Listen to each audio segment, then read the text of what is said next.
Hello, you lot. Are you back again? Last time I saw you lot, was in the kitchen. I was doing a bit of baking a chocolate cake. Well, here, when Lisa's not about, come on over there to show you the project that she was doing. It's just over here. What do you think? Anybody any idea what it is? She took ages and ages at it. It was all covered in rust. In fact, we might have a picture of it. Ping!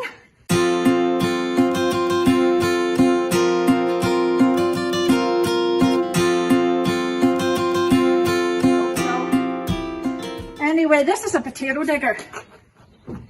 And it has been in a field around this farm for years and years. Away up the lane, round the other lane, and then up the hill. And it has been sitting on the grass and everything growing in it. And she took it in her head that she wanted to come and restore it. This part attaches onto the tractor. And then it actually says potato digger here. It's a lovely piece of machinery.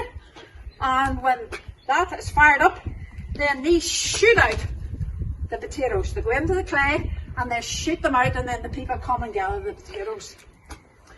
But I remember when Lisa was a wee tot, she was still at primary school, every Saturday morning, the other two girls were too old, every Saturday morning she used to get her Toy Story lunchbox and make lemon curd sandwiches. And every Saturday she would make her way up the hill, around the back lane, and then up the other hill. And she would spend hours on this old rusty potato digger. But at that time, this was her boat. And she used to sail the seven seas.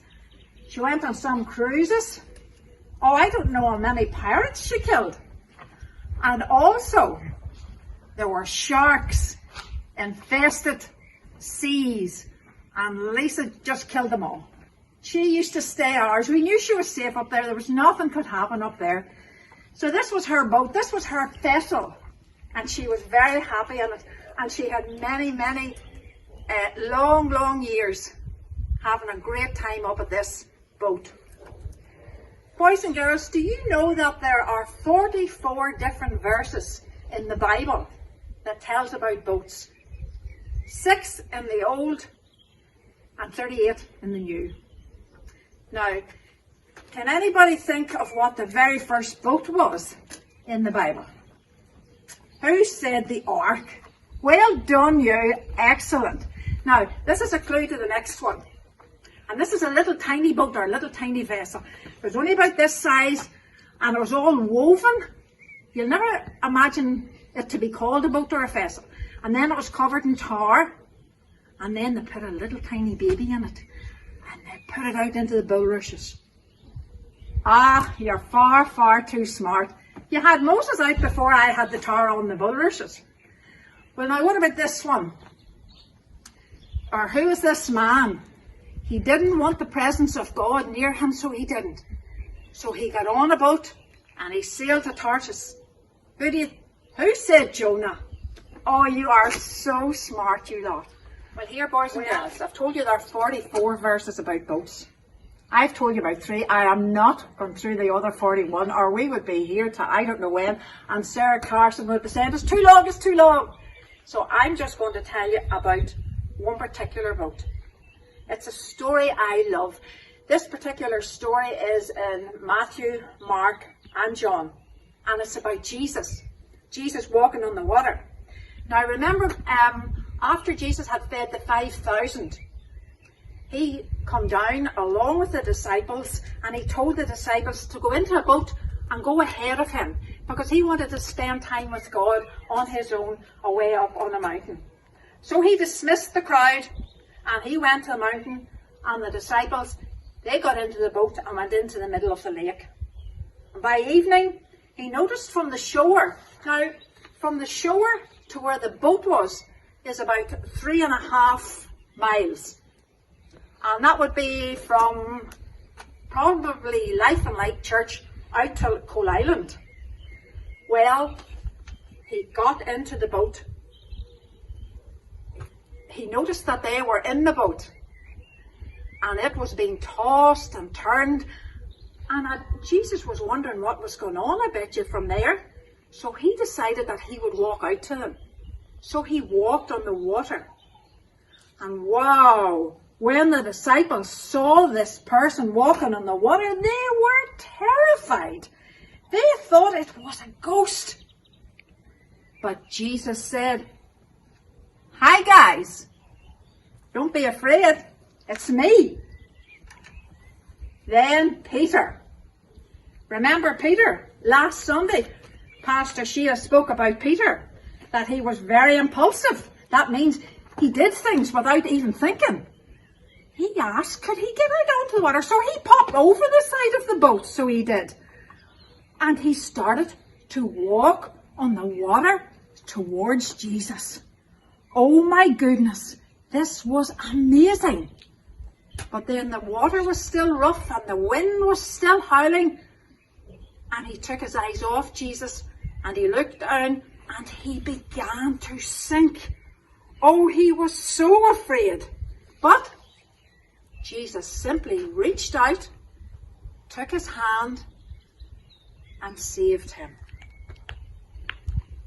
Just want to leave, boys and girls, 3 points after that wee story for you to dwell on. And the first one, remember, is we talked about the vessel. The vessel was the boat that we were talking about, but you are the vessel. Did you ever, maybe at Sunday school or in Torch or in Spark, sing, "With Christ in the vessel we can smile at the storm"? Well, if Christ is in your vessel, Christ is in your life and in your very being and in everything you do, no matter what you go through, he will see you through it. You might be finding this time at home sometimes sad because you're not with your friends at school or anything like that there. But boys and girls, Christ will see you through this. This whole virus was no surprise to Jesus, but he will use it for his glory. So never forget that Christ is in the vessel with you. And remember impulsive Peter, who popped over the side of the boat and walked on the water. No problem. It was grand. But once he took his eyes off Jesus, then he started to sink. Boys and girls, always look to Jesus for everything. Remember the bracelets that we used to have? WWJD. What would Jesus do? Always think before you're doing anything that you have any doubt about. If you're in a circle of friends that may be asking you to do something that you know in your heart is wrong, always think, what would Jesus do? And if you keep asking yourself that, and you will know that he will tell you in your heart if everything's okay to go ahead and do it. In fact, adults, we could take a leaf out of that book too. WWJD, what would Jesus do? Jesus would do no wrong at all. So always think of that remember, don't be impulsive like Peter. Peter was very impulsive, did things without thinking. But later, as he grew to know the Holy Spirit, he became a great man of God. And that's what our hope as leaders and the pastor and all of Light and Life Church, we just want you to be great leaders and great examples for what God has done in your life. And just the last wee point before I go. When Peter was sinking, Jesus reached out and he took him by the hand. And remember I said that it was about 3.5 miles from the shore to the boat. But distance was no subject to the Lord. He knows where you are. He sees you. He's within you. He's walking with you. He's around about you. It doesn't matter wherever you are, Jesus is. Boys and girls, just look to Jesus for everything.